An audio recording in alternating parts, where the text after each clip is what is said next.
Hey, you treasures. Welcome back to the pod. Oh, I'm so hot in my space right now. We have upstairs, basically the walls are all glass and it's beautiful with the amount of light that comes in. But it is a very cold day here in Melbourne, but the sun is out and it is hot. I literally had to take my pants off to record this peacefully. So that's a bit of fun.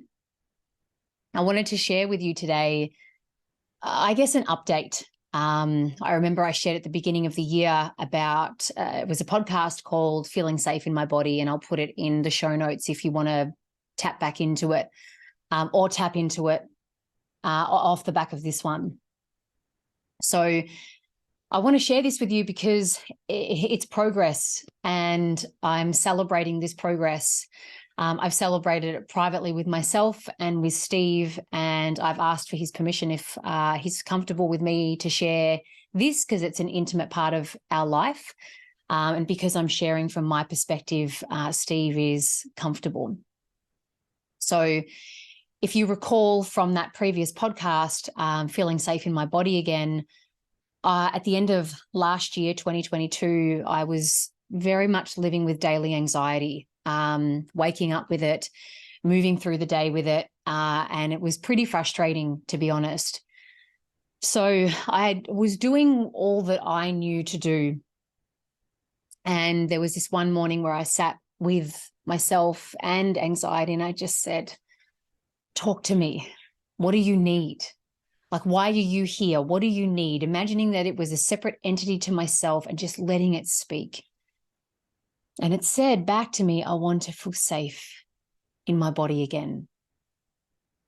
And I took that as, well, firstly, the way that it communicated it back to me just felt so truthful. And I'm sure you've felt this at times in your life where you've asked yourself a question or you've received guidance from your inner self, and it's just so fueled and filled with potent truth.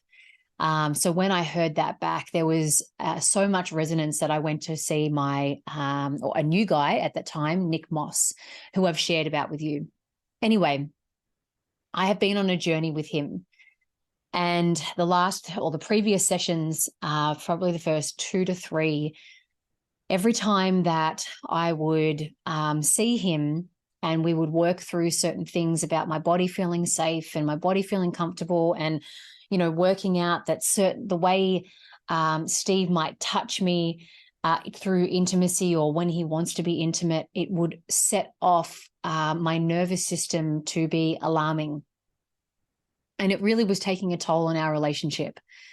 There was at one point, Steve was super honest and vulnerable with me, and he just said, it's really affecting my self-esteem. I don't feel wanted. And I remember we were lying in bed and he shared that with me, and I felt his pain, like, deeply. And that was sort of a time where I was like, fuck.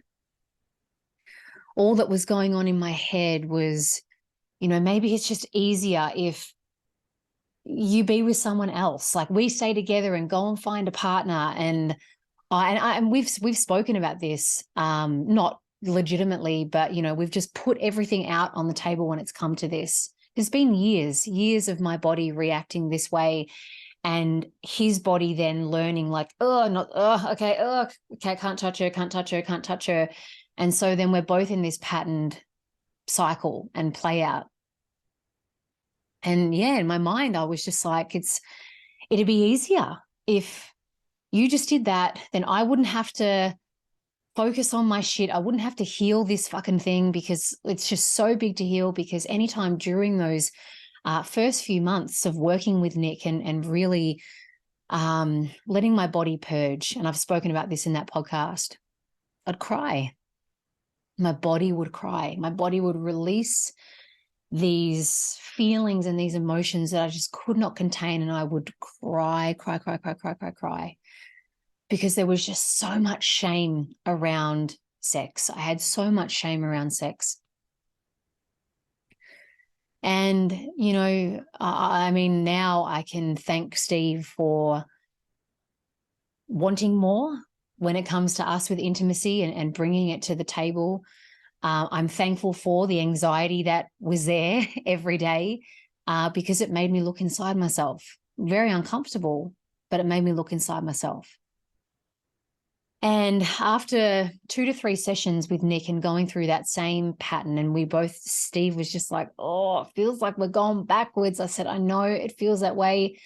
Feels like I'm regressing, but I feel like this is what I need to do in order for us to move forward. And my last session with Nick, it just felt different.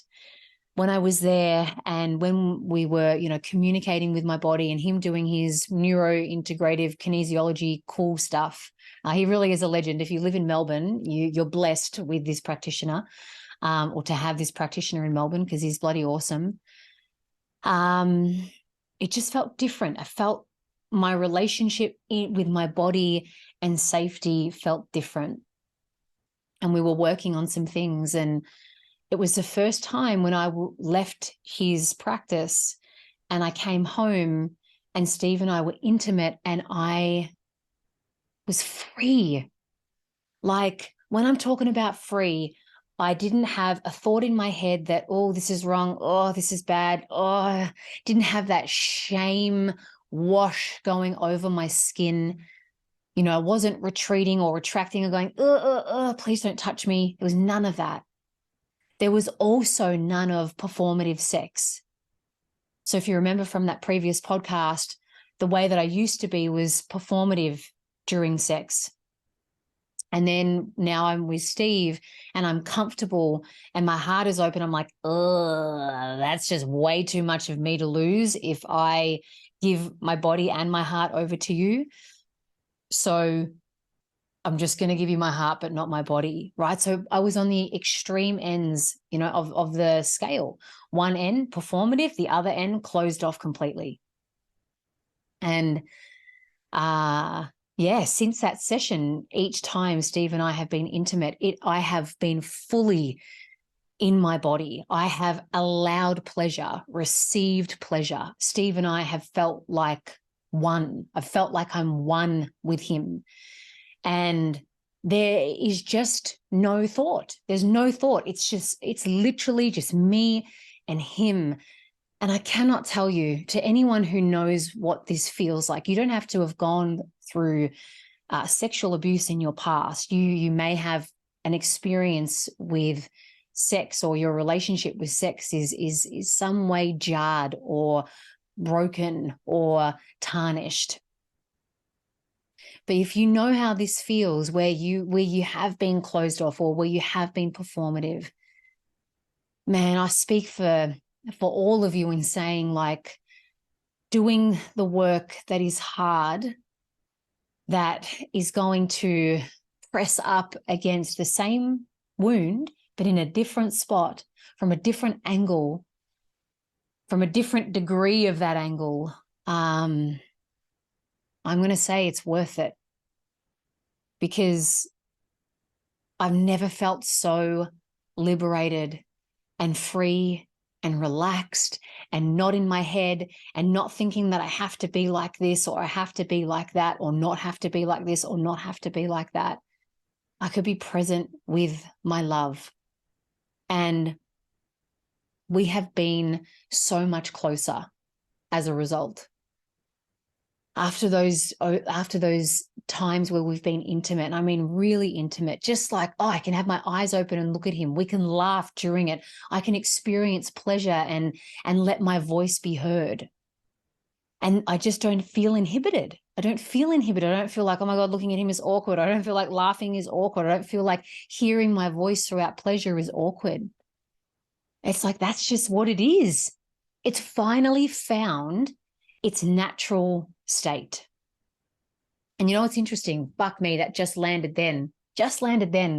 My theme for this year is nature's way. Nature's way.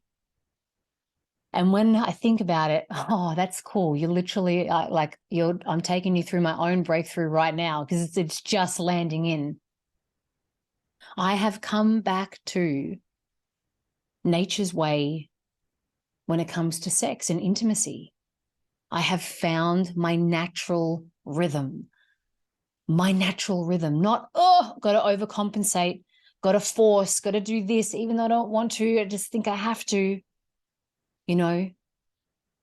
I don't feel then I have to close off and shut down and protect myself.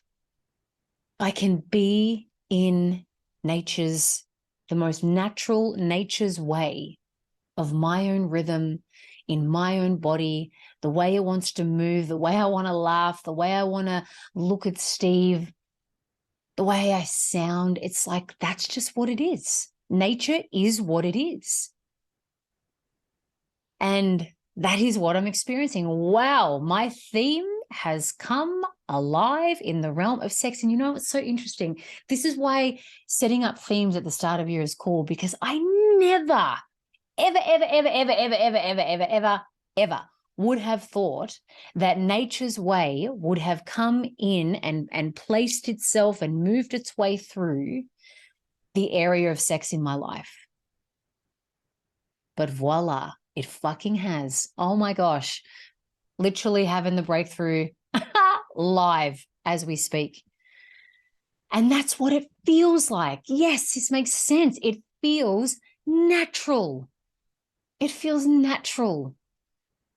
It's not layered with stuff. It's not fake. It's not, like I said, restrictive or compensating or over the top or icky.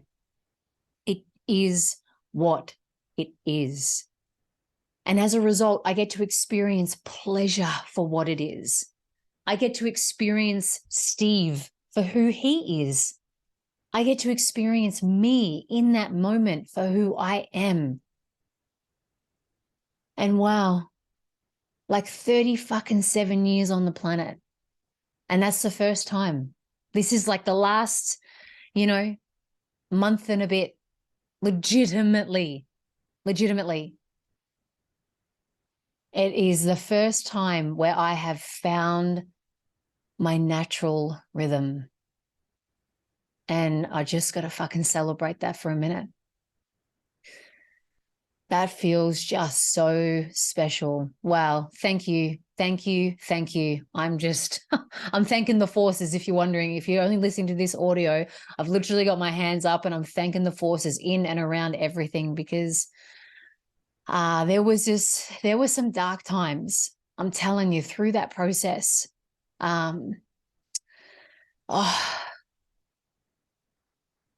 The tears that I shed, the feeling that I felt of like hating my past, of hating that person that did this when I was a little girl, that feeling of like, I'm never going to be able to be okay in this area of my life. That feeling of like, I'm never going to be able to experience pleasure. That feeling of like, I may lose Steve. Like, God damn it, that was real. There were some really dark times.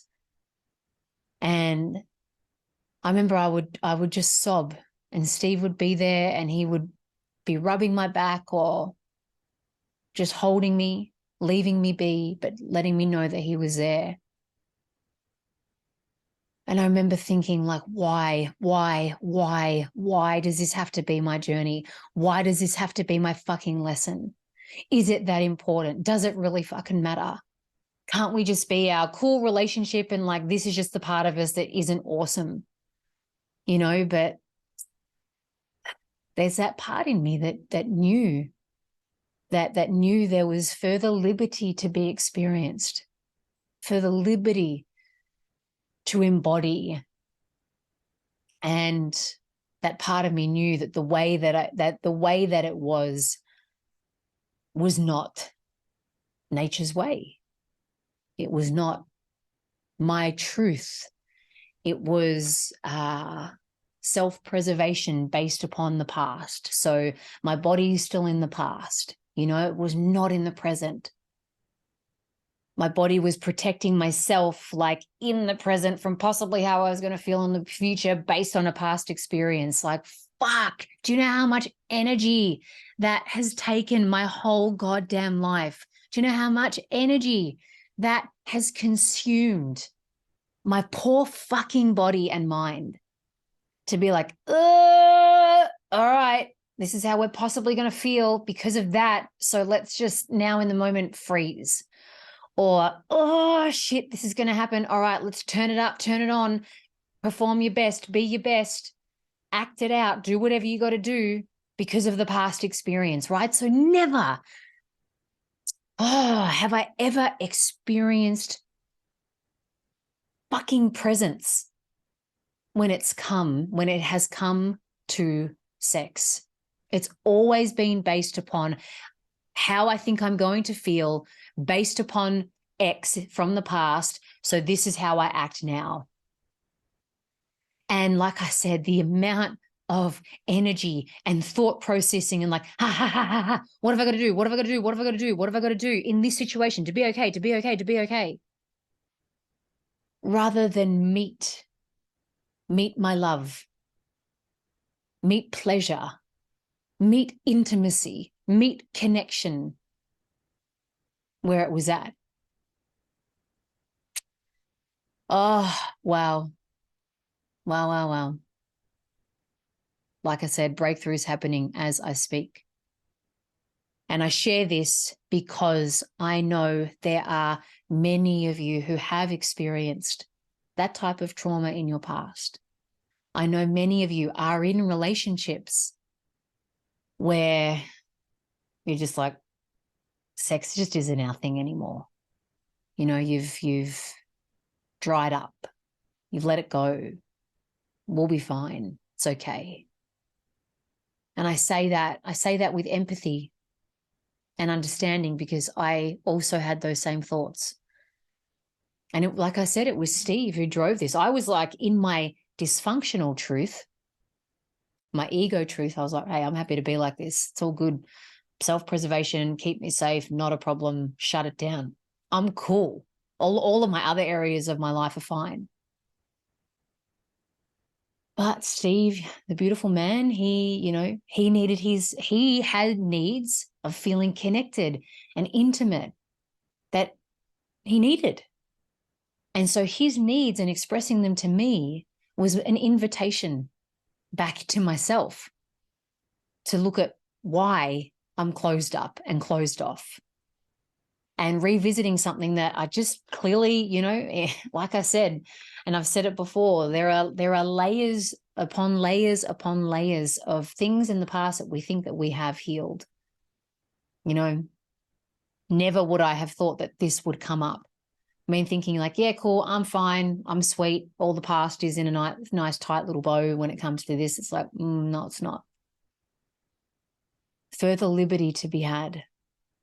And your journey may not look like my journey in terms of what you do next, if you do anything next with further liberating yourself. And it doesn't have to be in the realm of sex, but maybe there's something in your life where you are overcompensating, you are performing, you are acting. It doesn't have to be in the realm of intimacy. Or maybe you are withholding, shutting down, closing off, disconnected.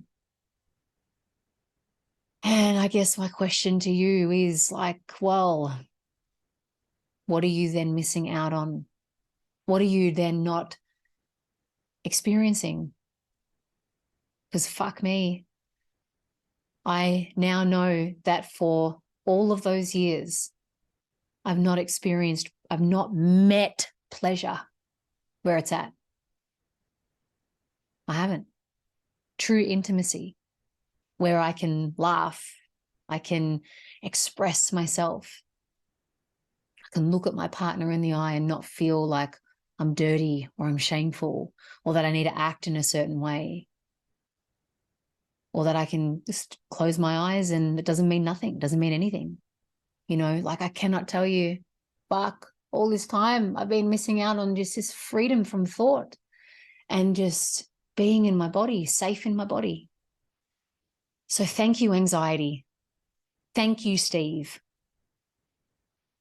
for inviting me in to this realm. Thank you to my past I can only say that now because fuck me, I was not thankful for it last month, a couple of months ago. Thank you to my past. Because, yeah, I now get to experience this. My past, that area of my past does not have a hold on me now because it's like, cool. I don't have to fear my body. I don't have to fear pleasure. I don't have to shame pleasure. I don't have to perform. I don't have to contract. I can meet my love where he's at, and he can meet me where I'm at. And I get to experience the true beauty, the nature of sex, the nature of intimacy, the nature of closeness for what it is, for what it is.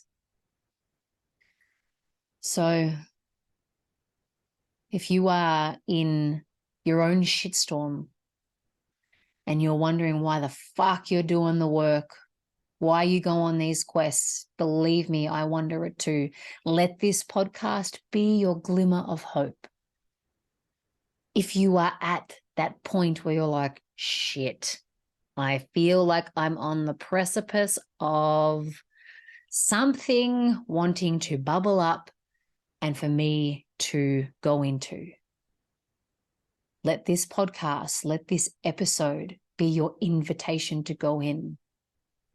And I will say with that, please make sure that you have good people around you, therapists around you, body people around you, body work people around you, family around you, people who you love and trust to serve you through that process. I did. I've got two kinesiologists. I've got Nick Moss and I've got Elena Pilch. Elena Pilch is my like spiritual, take me to the witch's cauldron, and we like play together in the most unbelievable realm. Nick Moss is my neuroscience-y kinesiology legend of a wizard. I needed those two during that time. I needed them because I didn't want to do it alone.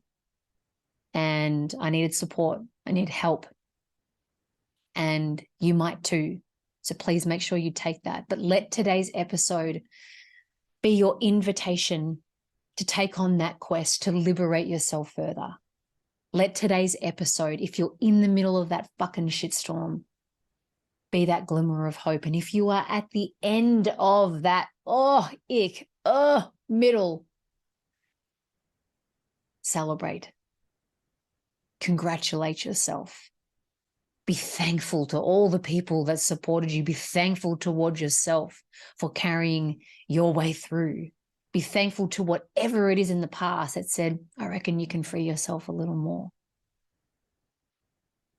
Amen to us all on this human journey. Take care as you go in, as you go on your quest for further freedom.